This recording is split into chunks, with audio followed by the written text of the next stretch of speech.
మన తెలుగు సంస్కృతి ఛానల్కి స్వాగతం. బాలలు, ఈరోజు మనం 6వ తరగతి విలువల విద్యలోని 5వ పద్యం గుణము అనే శీర్షికలో ఉన్నటువంటి వేమన శతక పద్యాన్ని నేర్చుకుందాం. నిక్కమైన మంచి నీలమొక్కటి చాలు, తళుకు బెళుకు రాళ్ళు తట్టెడేల, చదువ పద్యమరయ జాలదాయొక్కటి, విశ్వదాభిరామ వినురవేమ. నిక్కమైన మంచి నీలం ఒక్కటి చాలు. నిక్కము అంటే నిజమైనది, స్వచ్ఛమైనటువంటి మంచి నీలము ఒక్కటి చాలు. తళుకు బెళుకు రాళ్ళు తట్టెడేలా, బుట్ట నిండా ఉన్నటువంటి తళతళ మెరిసే రాళ్ళు ఎన్నున్నా ఉపయోగం లేదు. చదువ పద్యమరయ జాలదా యొక్కటి, నీతిని బోధించేటటువంటి మంచి పద్యం ఒక్కటి చాలు కదా అని అర్థం. దీని భావం చూడండి. రంగురంగులతో తళతళ మెరిసే గంపెడు మట్టిరాళ్ల కన్నా జాతి నీలమణి ఎంతో విలువైనది. జాతి రత్నం యొక్క విలువ పూత మెరుగు రాళ్లకు రాదు. వేలాది పనికిరాని సారము లేని రచనల కన్నా మంచి నీతిని చాటు పద్యము ఒక్కటైనా సరే చాలు అని ఈ పద్యం యొక్క భావం. ఎలాంటి మంచిని బోధించని రచనల కన్నా నీతిని చాటి చెప్పే శ్రేష్టమైనటువంటి పద్యం ఒక్కటి చాలు. ఆ శ్రేష్టమైనటువంటి పద్యాన్ని జాతి నీలమణితో పోల్చారు కవి. జాతి నీలమణి అంటే నవరత్నాలలో ఒక రత్నం అన్నమాట. ఇది అది కింద సారాంశంలో చెప్పుకుందాం. ఇప్పుడు సారాంశం చూడండి. నవరత్నాలంటే వజ్రం, వైఢూర్యం, గోమేధికం, నీలం, పగడం ఇటువంటివి.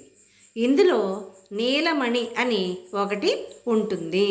ఇక్కడ మనకి 5 మాత్రమే ఇచ్చాడు నవరత్నాలు. ఈ 5 కాకుండా ఇంకా కనకపుష్యరాగం, కెంపు, పచ్చ, ముత్యం ఇవి కూడా కలుపుకుంటే మొత్తం 9 ఉంటాయన్నమాట.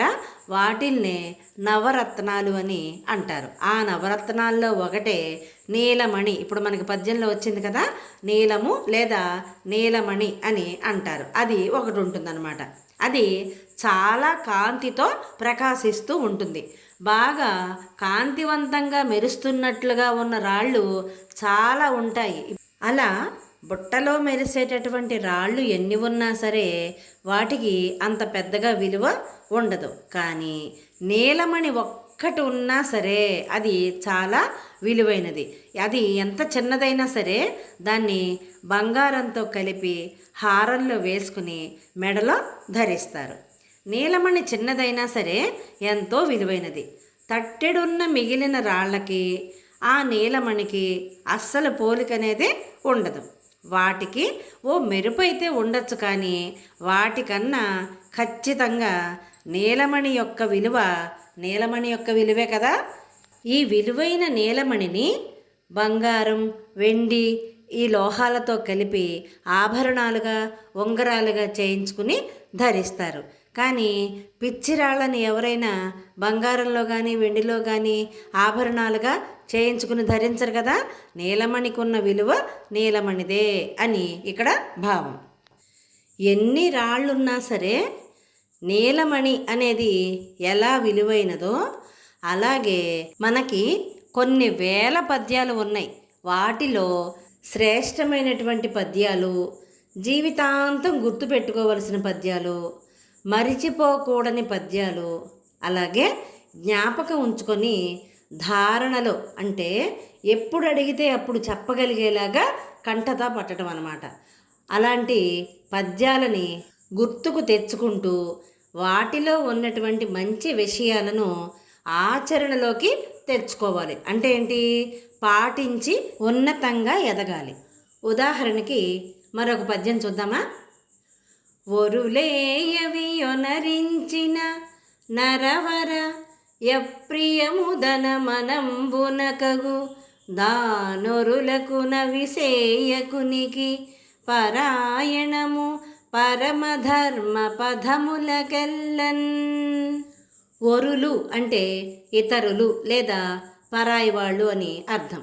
వరులేయవి యొనరించిన, ఇతరులు ఏ పని చేస్తే, నరవర అంటే ఓ రాజా, అప్రియము అంటే మనకి ఇష్టము ఉండదో, ప్రియము అంటే ఇష్టం, అప్రియము అంటే ఇష్టం లేకపోవటం. ఏదైతే మనకి ఇష్టం ఉండదో తన మనంబునకగు, తన మనసుకి కష్టం కలుగుతుందో తానొరులకునవి సేయకునికి, అదే పనిని నువ్వు ఇతరుల పట్ల చేయకుండా ఉండటమే పరాయణము పరమధర్మ పదములకెళ్ళన్, అన్ని ధర్మ మార్గాలలోకెల్లా చాలా గొప్ప విషయం అదే అని చెప్తున్నాడు. అంటే ఓ రాజా, ఇతరులు ఏ పని చేస్తే మన మనసుకి కష్టం కలుగుతుందో ఆ పనులని మనం ఇతరుల పట్ల చేయకుండా ఉండటమే అన్ని ధర్మ మార్గాలలోకి గొప్ప విషయం సుమా అని ఈ పద్యం యొక్క భావం. ఇక్కడ నిన్ను ఏ మాట అంటే బాధపడతాను అని నీకు అనిపిస్తుందో అలాంటి మాటను నువ్వు ఇతరులను అనవద్దు. ఇతరుల విషయంలో చేసే పని నీ పట్ల జరిగితే బాధపడతాననిపిస్తే ఆ పని నువ్వు ఇతరుల పట్ల చేయకుండా ఉండాలి. ఇదే పరమధర్మము. మనల్ని హింసిస్తే మనకి నొప్పి కలుగుతుంది కదా, అలాగే ఇతరులని జంతువులని హింసిస్తే వాళ్ళకి కూడా నొప్పి కలుగుతుంది కదా. ఇలాంటి ఆలోచన వచ్చినప్పుడు మాత్రమే అధర్మం అనేదాన్ని ఎవ్వరూ కూడా చెయ్యరు.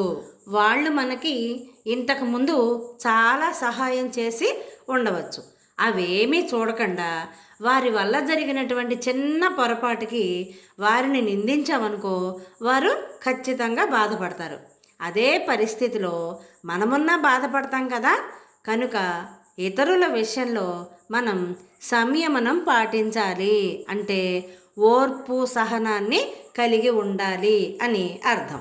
మనుషులన్న తర్వాత పొరపాట్లు చేయటం అనేది సహజం, కానీ తెలియకుండా చేస్తేనే అది పొరపాటు, దాన్ని సరిదిద్దుకోవచ్చు. కొంతమంది తెలిసి కావాలని ఎదుటివారిని బాధ పెట్టడానికి మాత్రమే చేస్తూ ఉంటారు, అది ముమ్మాటికి కూడా తప్పే. అలాంటివి ఎప్పుడు కూడా చేయకూడదు.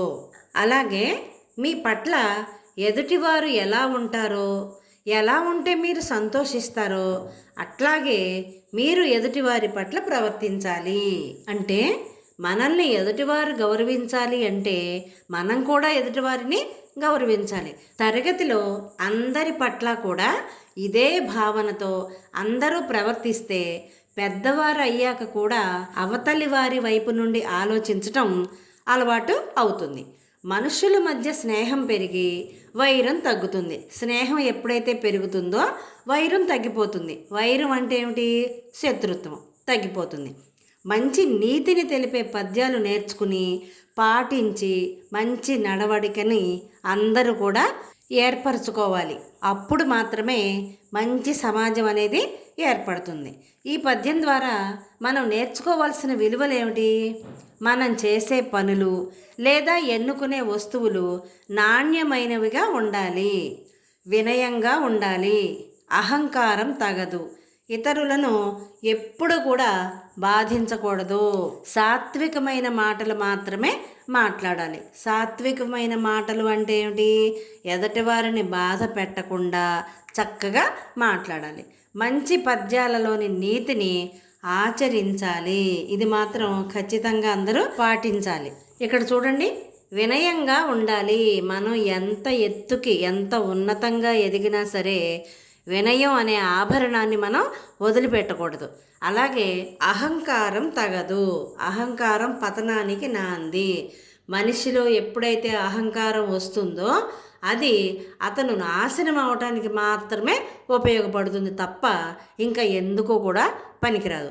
అందుకనే అహంకారాన్ని మన దగ్గరికి రానివ్వకూడదు, వినయాన్ని ఎప్పటికీ వదులుకోకూడదు. పద్యం దాని భావం బాగుంది కదా. ఇలాంటి మరిన్ని వీడియోల కోసం చూస్తూనే ఉండండి మన తెలుగు సంస్కృతి ఛానల్. జై హింద్, జై భారత్.